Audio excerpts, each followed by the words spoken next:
Let's see if we can do that.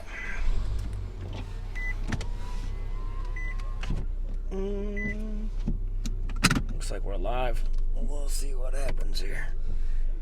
Let's get up out of here. If you guys are just joining me, just logging on here, I was trying to get on about 11 p.m. I'm running a little bit late. A little bit later than I wanted, but I wanted to hit the tables by midnight. It's Monday night, so it shouldn't be too bad. This is your first time joining my live. This is Press. Welcome to my channel. Just heading into the Jack downtown Cleveland.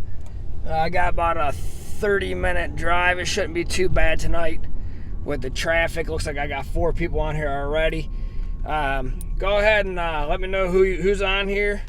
I wish that's one thing that I wish they had on here, so like I could see who's there, so I could address just talking to the general public. But let me know who's on, where you're from, say what's up. But like I said, I'm running a little bit late. I had to stop at the gas station, so that never helps. Trying to get stuff done here. I feel like I'm always running behind. But anyways, I'm hoping that it's kind of busy. It seems like the last couple of times I talked to people, I was there Thursday and it was pretty busy. So a couple of people that I was talking to last weekend when I was there said it's been busy all week, late at night, 11, 12, 1 a.m., 2 a.m., somewhere like that. So it's kind of what I'm hoping for. Hopefully it's not as packed as it was. Hopefully it's not as packed as it was on Friday. Like I said, it took me almost 40 minutes or so to get on the table, which is just a kind of a pain in the ass, to be honest. But hey, at least business is picking up. Hopefully, maybe they could start, thinking that maybe they could get a little bit more business if they didn't have, 20. They could do like a $15 table or something. $25 tables. Not everybody can play that. I wanted to address this one guy said that he's playing $300 on a $25 table. I personally don't think that's enough money. I wouldn't even touch a $25 table for less than $700. Just because, if you get, especially the way I play, if I get myself into a situation, I want to make sure that I have enough money to keep rolling with it. I don't want to be, playing the don'ts or something, riding the back, not blendering or anything like that, but run out of money. Because, man, talk about a nightmare having ducks on a pond just sitting there waiting to get picked up. I didn't get to see what that said. I don't know who said that, but I don't know if I can recall that. I saw there's a message just popped up. Yeah, just let me know who's on here and where you're checking me out from. Hopefully, if there's anybody new on here, check out some of my videos. I was just looking through. I saw the blender, my original blender. I had El Toro and I had a couple other people, Rick from Let It Roll, Jeremy from Color Up, and a couple other people have showcased the blender itself. Had the blender videos themselves hit over 100,000 views, which I think is pretty awesome. A lot of people, have mixed feelings about it. It's a style. It's a way of playing. You win both ways. You have a certain number in the back, certain number in the front. If the 7 comes, you get paid. If you hit the number, you get paid. It's pretty simple. I capped it off with a 3-point blender, which is my favorite. That's actually probably what I'm going to play tonight. It's just really cool, especially if someone just keeps pegging a number. Last weekend, a lady just kept pegging the 8. It was nice. The don't come goes back. The don't come loses. That 25, I had 30 on the 8, pays $35. So I take the $10, put the $10 or the 25 in the back, and just keep wash and repeat over and over again. So, and then when the 7 comes, they take away the back. They take away the front and pay the back. So, it's kind of a win-win situation. It's a little bit of a grind, but you make huge comps. I think I got like 7,000 points on Friday and 13,000 points on Thursday. So those points all add up. I guess that's why I'm a king here and at the Jack for comps and a platinum for MGM. So it's just one of those things that it does make money. Flat betting makes money the fastest, I think. But I like to flat bet first, and then roll into the blender as soon. Like I'll get 3 or 4 numbers out there, and as soon as one number gets doubled, then I just go right into the blender and then let it pay it out. Try to catch quick 7 first, because a lot of times that'll pay you pretty quickly, especially with quarters. I mean, you only need 3 numbers and a don't, and that's $100 right there in your pocket. So I don't know. I can usually tell within 10 or 15 minutes if I'm going to make money, and that's kind of what I talked about on my trip report, which I'll give another one on my way back. I'll probably do a quick trip report and then go back and post a video in the morning or something like that, because by the time I get out of here, it'll probably be 2 o'clock in the morning unless I get out of there pretty quickly. And by the time I get home and get her lunch and stuff like that, it's going to be 6, 7 a.m. So let's see if I can catch one of these. I don't know if I can even pull up those messages. I was going to try to see if I could read them. I saw a couple of them come through.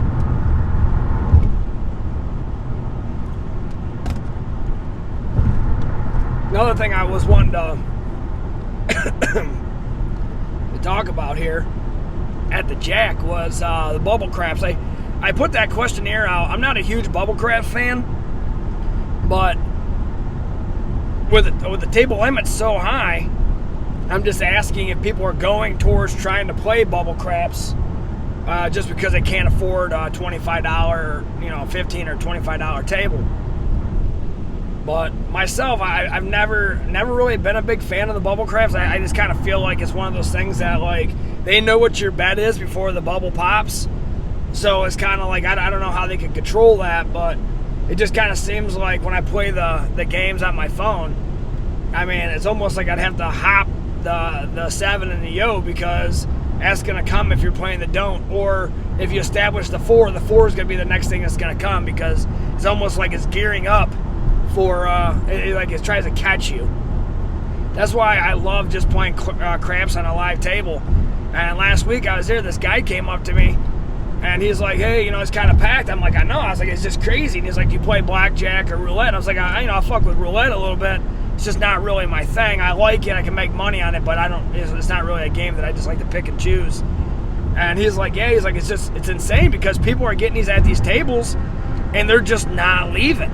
They'll just hunker down and they'll just sit there, even if they're only playing 1 chip. Like, they don't want to get up. They don't want to get up because they feel like if they get up, hold on a second. They feel like if they get up, then they won't be able to get their seat back. So I think that's one of the things that a lot of people are concerned about, is if I had to turn my light off there for a second. Let's see. Let's try that one. There we go. Yeah, they feel like if they leave, even if you put down the chip, if they feel like if they leave, they can't get their spot back. And at the Jack Cleveland, you can put down your chip on your money, and you can come back in within 30 minutes, and you can still keep your spot. But with these limited spots, they only got 4 or 5 tables, 6 people. You're only looking at 30 players. That's why they're trying to jack up, the table limits. I don't know. To me, it's hard to believe that they want to play $25 tables, because I know there's a lot of people that really like to play, but they like to play the low roller style. They might only have $100 or $200 bankroll, which there's no problem with that, But at the same time, you can't play very much craps with $200 or $300 on a $25 table, or even a $15 table. But that's just kind of what I was thinking about. I'm heading in. It's Monday night.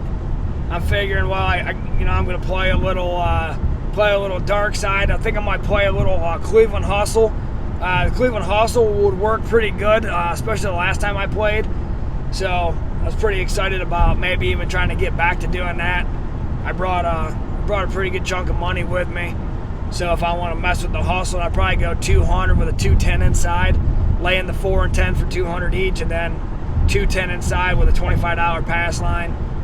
And then a couple hits, and then buying the 4 and 10. So, hey, if you guys want, I'll, as soon as I'm done here, I'm going to read all the messages. I'll try to answer them in my trip report. But give me a thumbs up if you're on here. If you're a returning, person to my channel, say what's up. If you're new, say, hey, I'm new or whatever. leave me a comment. I'll get back to you. But yeah, I'm just gonna jump off here and make a couple phone calls and head into the Jack and see what it looks like tonight. But I appreciate you guys taking time out of your schedule. What strategy you plan on? Well, that's what I was just saying. He's asking about what strategy I plan on playing. So how I always start is I go and I just flat bet the back. So I'll just flat bet quarters, and if I can get 3 or 4 numbers out there and 7 comes, that's an easy $100. If not, I'll get a couple numbers. If someone starts dialing in a number, then I'm gonna go right to the blender. I'll do a 25, and then I'll start pumping 30s. What's up? I'll pump 30s in the back, and then I'll place a 20, 25, and a 30 on a 6 and 8. I'll just run that out for a little bit, and then if it looks like the table is just kind of spitting over numbers, I'll 3 or 4 hits and down, I'll go to the Cleveland Hustle. I'll lay the 4 and 10, 200 each, 210 on the inside, $25 pass line, and then I'll take 2 inside hits, pull my lays down, and then start pressing and pulling my insides. I'll press one time and then start pulling because I already got my money in the bag.